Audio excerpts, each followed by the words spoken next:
Hello, my name is Nathaniel Barton, and I worked on Billy Bobcat as an asset modeler.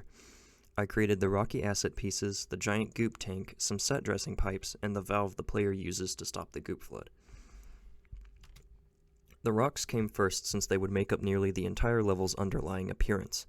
I had a lot of hurdles to clear with this task as my previous modeling experience was in high-fidelity models of man-made hard surface objects. Not only did I have to make very organic shapes, but per the demands of the project's art style, I had to make them in as few polygons as I could manage. There was a healthy amount of trial and error with these assets, but with helpful feedback from my professor and colleagues, I finally arrived at an asset zoo of 3 distinctive, highly reusable rocks that were suited to the visual style we were going for, along with a reusable stalagmite and platform. Next, I worked on the goop tank, where all of the goop gradually flooding the canyon comes from.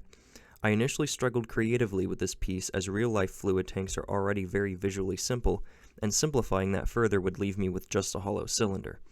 Luckily, viewing some of our gathered reference material helped me create a more visually interesting, but still cartoony, patchwork of metal plates and pipes across the surface of the tank, making for a respectable central set piece in the level.